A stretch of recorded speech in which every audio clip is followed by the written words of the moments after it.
Welcome to the Best in the Game podcast. I'm your host, Mike Jones, aka Jersey Mike. And today, got a few topics for you guys. But before we get into the show, be sure to like and subscribe to the podcast on YouTube.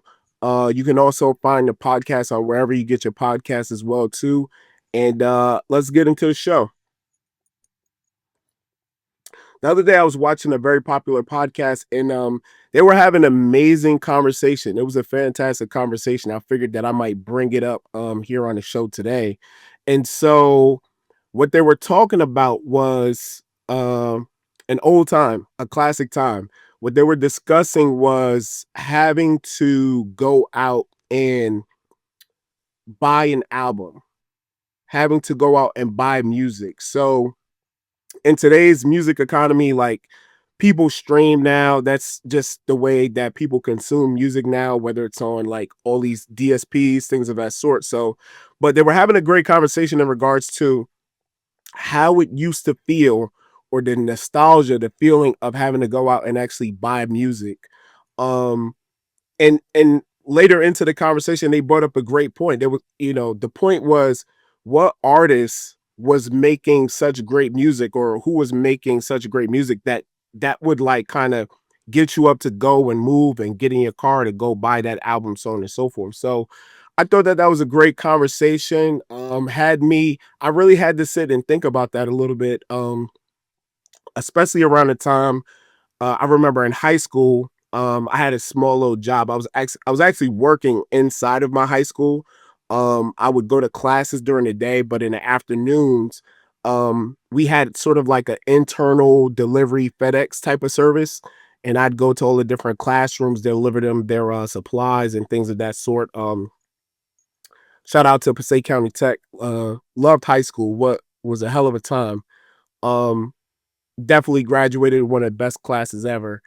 But at that time, I was making a little bit of money, so on and so forth. And at that time, it was just, you make a little money, got some paper in your pocket, and you really start to, once you are spending your own money and not your parents' money, which I didn't have that either.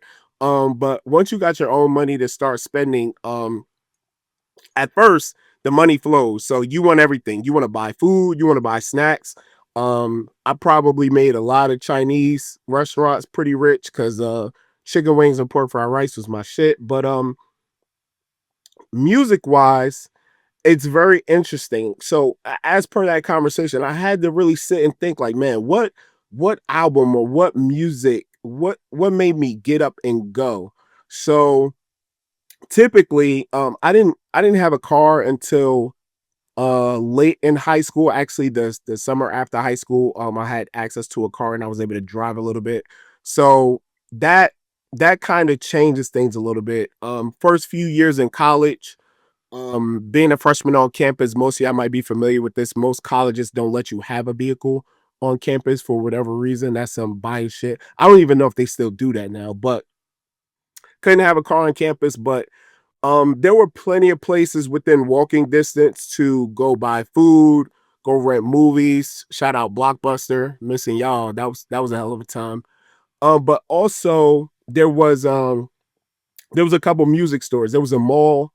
I would typically catch a ride either with some of my teammates, my college teammates, to go to the mall and buy music there, so on and so forth. But music that moved me to go buy, that's really hard. It's really hard. Most of the music that I did buy, most of the music that I did buy, I bought like sort of like when I was on my way somewhere. So yeah, I take a ride with my buddy. We go to the mall. We'd be on our way to the food court because the food in the food court was amazing. Bourbon Street is my shit. And on the way to the food court, I'd pass like a music store or something like that. So we'd stop in, probably look at a few things, see what was live at that time. Um, some things that come to my mind. I remember buying a Lost Boys. I remember buying a Lost Boys tape. I remember buying Mr. Cheek's album when he came out, when he went solo. So those are a few. Um going way back, I remember having a couple dollars at that time. I bought Puff Daddy and the Family, Bad Boy, that album when that came out. I don't know how popular it is for me to say that right now, but anybody know at that time, Bad Boy was just it was a shit. It was a shit. Everybody was doing their thing. Um Bad Boy and the Family had classics on there. All About the Benjamins. Um what was the name of that song? Victory with featuring Busta Rhymes and Notorious B.I.G. What else? Senorita. And he had a joint on there featuring it was a song on there called Is This the End featuring Genuine. That was my shit. That was my shit. So, anybody familiar with that album, go back and run that back, and y'all know how fire that album was. So I bought that one too. Um, let's see who else. Aaliyah's last album, I bought that on CD. Uh, I would say, man, 50 Cent, 50 Cent, Get Rich or Die Trying. Bought that album. I was once again, I was kind of like on my way somewhere. I might have just been in the mall. This was at that time where, like, you walk past a music store, record store, it's a lot of promotional items right outside the store, letting you know that this album's there, this album's available. You don't see any of that shit now. Everything's on the phone, everything's social media. But at that time, if you were in the mall, you were passing by the record store, you saw flyers, you saw posters, things of that sort, just letting you know that there was definitely new music in the building.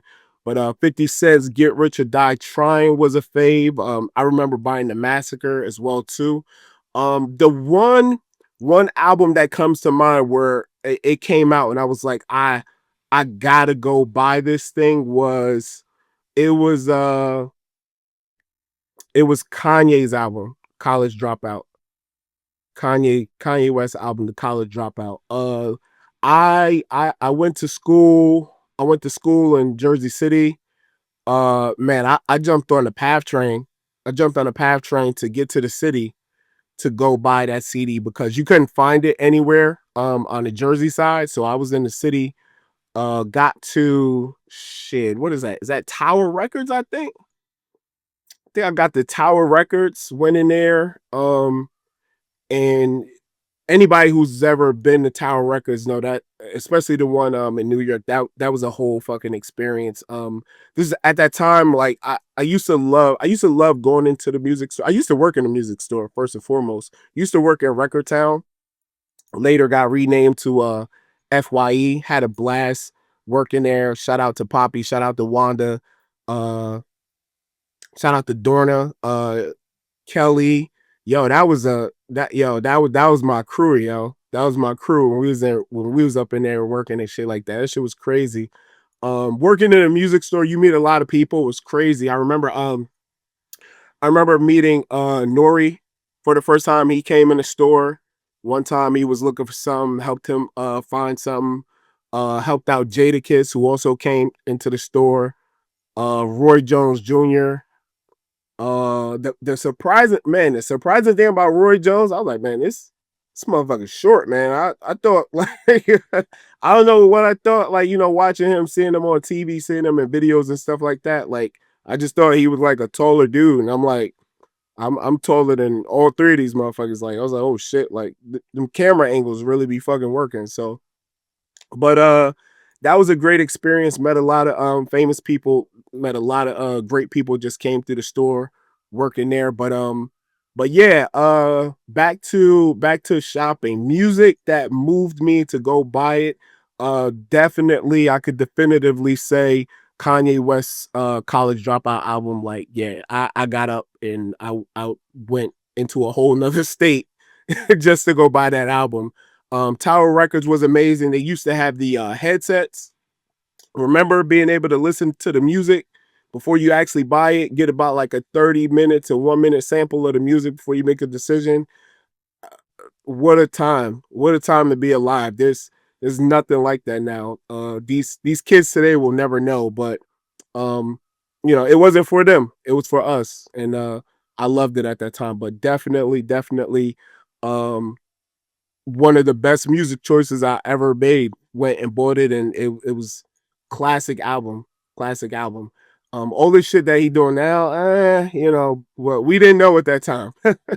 We didn't know at that time. At that time, we knew that he was an emerging artist. Was working with Rockefeller, producing a lot of hot music, and shit. That album was fire, man. It was no denying it. So definitely, you get a chance, go ahead and run that back, that College Dropout, man. Just throw on some nostalgia, you know what I mean? Let's see, next question. What do you watch? Do you watch TV? Do you watch YouTube? What's your favorite go-to? Um, I watch a lot of different things. I'm a huge, huge sports fanatic, so I love watching sports. There's nothing like it. It's the Sports is the ultimate reality TV for me because as much as people get into the whole shit about gambling and gambling controlling the games, I mean, I typically don't believe that. I being a former athlete, I know what it's like to be out there, want to compete, want to work hard, want to try to help your team win, and there's nothing like it. And some days you got it, and some days you don't. So I feel like sports is the ultimate reality TV. Nothing quite beats NFL, college football, um, NBA, uh, women's basketball as well too. Is emerging for a lot of people. I've been a fan, been watching the leagues for quite a while now, but that's like the best stuff. I do get into watching videos. I do get into watching YouTube a little bit. I like to watch. I'm a video podcast watcher. I understand some people they go to work every day. They like to put podcasts on and play it sort of like in the background as they're doing their work. I like to sit down and watch podcasts. I love the storytelling part of podcasts. Some of the ones that I watch now, uh I mean, there's one right now. I mean, it's crazy because it's not a podcast, but it's actually a radio show. I do watch The Breakfast Club. Big fan of The Breakfast Club. Uh, Shit, man, they got some drama. They got some drama going on over there. I did see I did see recently on social media Jessica Hilarious is kind of going off a little bit in regards to some things that's happening right now with the show. Those of y'all not familiar, Jessica Hilarious signed on to the Breakfast Club a while back ago. They were trying to find a third host to replace Angela Yee, who went on to now host her own morning show, Wake Up with Angela Yee. So they ended up signing Jessica Hilarious shortly after, and shortly after Jessica Hilarious came on, she left. She left shortly thereafter. She went on maternity leave. She got pregnant, so on and so forth. So they had brought in a temporary replacement. Um, they had brought in a temporary replacement, Lauren LaRosa, formerly of TMZ. She also has her own media brand. I think Black Girls Grind is the name of it. So Lauren LaRosa was filling in for Jessica Hilarious for her time while she was out. Jessica Hilarious had the baby. She came back. And instead of Lauren LaRosa going away, it seems like Lauren LaRosa stuck around and she was still there and even sort of cutting into a little bit of like Jess's screen time or microphone time, like giving the news, so on and so forth. And so I did see that Jessica Hilarious just recently she went on a really big, really huge rant on social media, going on about the bosses, telling her that they're gonna keep Lauren around, and she's kind of cutting into her mic time, and I mean that shit is crazy. That shit is crazy. I think what's interesting is she has a segment called Just with the Mess, and like she's in the mess right now. Like she is the mess at this moment. But I think that I really think I'm really hopeful rather that they could work it out. I think both ladies are very talented.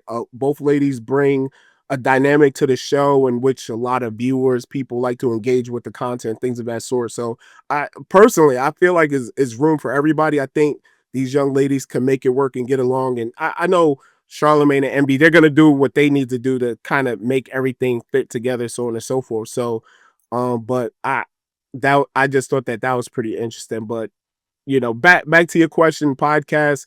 I'm a big fan of watching podcast live video on YouTube, things of that sort. I follow a lot of fitness influencers, fitness pages, things of that sort. Like to just kind of keep up on what's what in regards to staying in shape and staying healthy. So to answer your question, yes, I watch a variety of things, a lot of live sports, a lot of podcasts, and fitness influencers. So there you go. Let's get into the last question. Hey, Mike, who's gonna win the NCAA March Madness tournament? So, wow, wow. March Madness. It's that time of year again. Everybody's filling out their bracket. I'm sure teams are like going crazy right now. Fans are going crazy. It's that time of year again.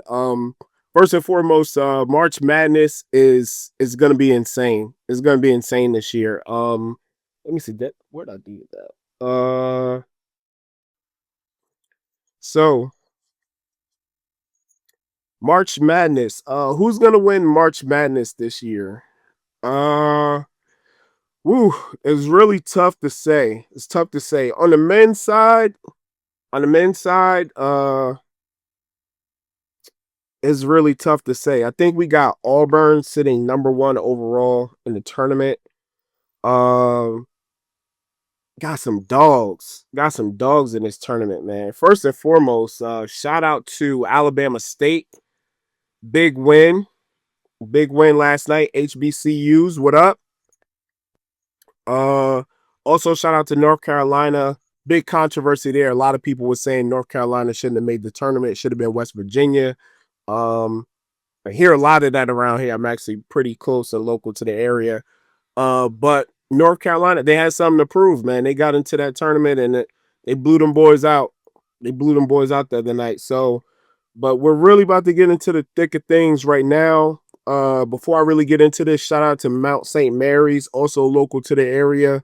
Wishing those guys all the best. I think they play American in the first round. But who's gonna win the men's tournament? Man, it's this is hard. This is hard. First and foremost, we rooting for Michigan always. Michigan always. Michigan on all things. Um, and honestly, my personal opinion, they might have they might have one of the lighter roads to get to the Final Four. Michigan does. They're in the South bracket, same bracket as Auburn. Auburn. If you would have talked to me maybe like a month or two ago, I probably would have said that Auburn was going to take this thing. But they've shown some vulnerability here in the last few weeks, especially in the SEC tournament. Shout out to the SEC. I think they got over 10 schools in the entire tournament bracket. But Michigan has a pretty good route here in the South. Looking at the East, I mean, hands down, I don't think anybody would disagree. If Cooper Flag plays, it's probably going to be Duke, making it all the way to the Final Four for that region. Um, Allegedly, he's not going to play for the first round. We'll see. We'll have big discussions on that. We'll see about that. Alabama's also in that same bracket. They're formidable. They're nobody to play with. They're nobody to sleep on. St. Mary's, VCU, BYU also in the Eastern bracket. Down in the Midwest, I don't know, man. I don't know. I don't know how it is that they necessarily get these teams in here, but Midwest is also looking rather easy. Like, Houston is the number one overall. Tennessee's no slouch either. You got Kentucky in there who, they're 22-11. You don't know what team is going to show up for those guys, but I'll tell you where the meat is. Where the meat of this tournament is going to be in the fucking Western region. In the Western region, oh my God, like it's stacked out there. It's stacked out there. On the men's bracket, on the men's side, you have the former champion UConn sitting there in the eighth spot. You also got Florida. You got Memphis, who had an amazing year. You had Maryland, which is huge, huge underdog. Texas Tech, another sleeper. Kansas and Arkansas going up against each other. Self and Calipari in the first round. And you got St. John's. And you got St. John's.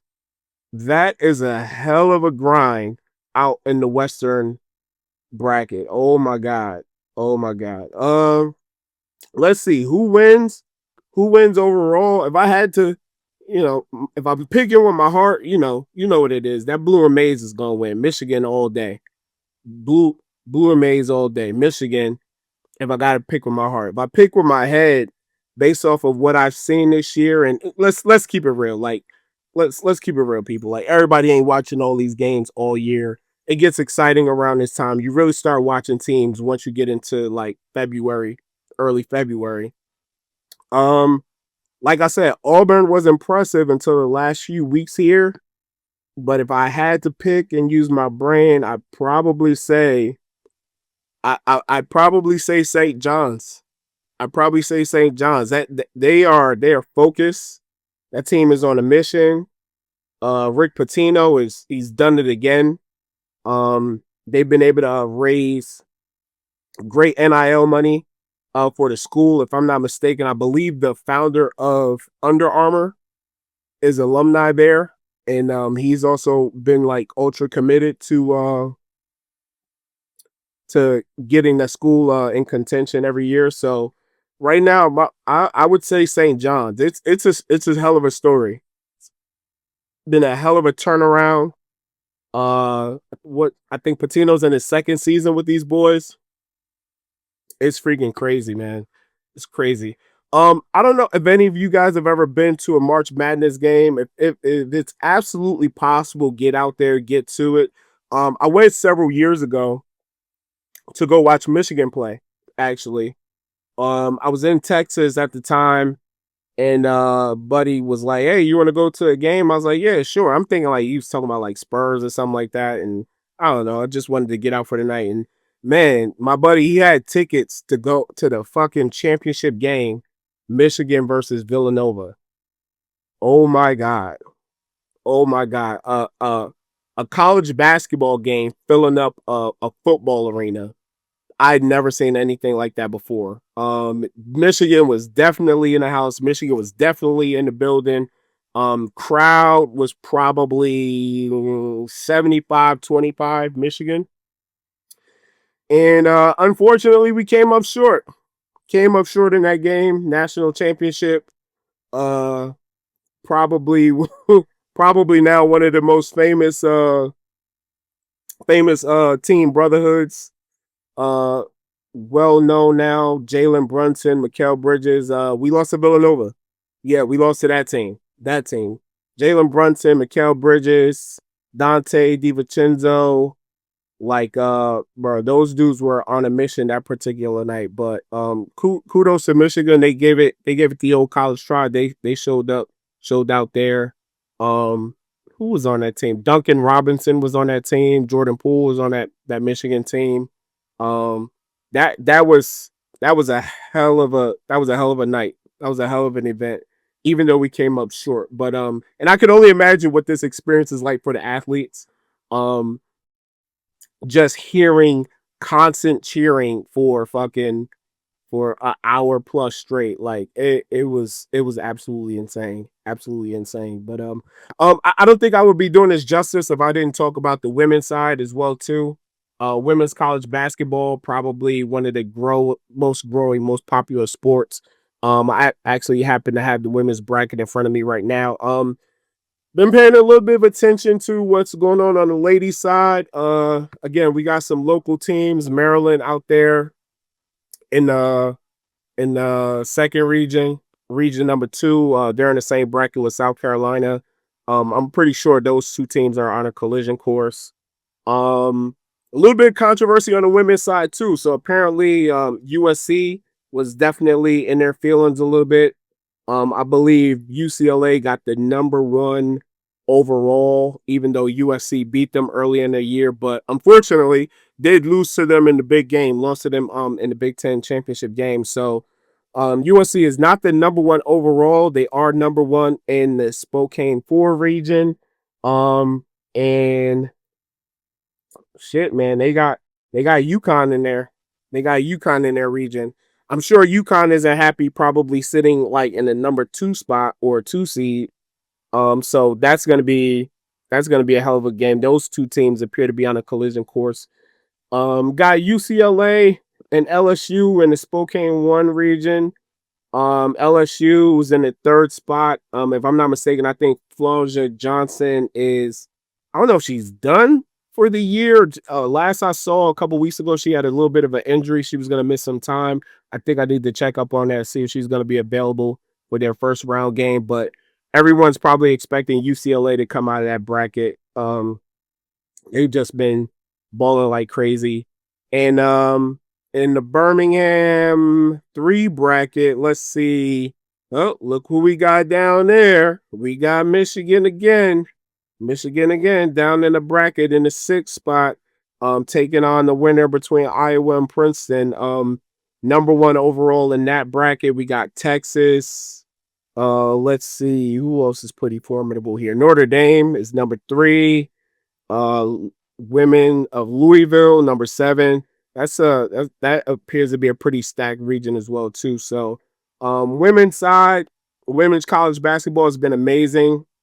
A lot of these players can't wait to see them play on the big stage. Well, actually, like the WNBA is growing. Unrivaled is growing. Big shout out to the Rose. They won the first ever Unrivaled championship.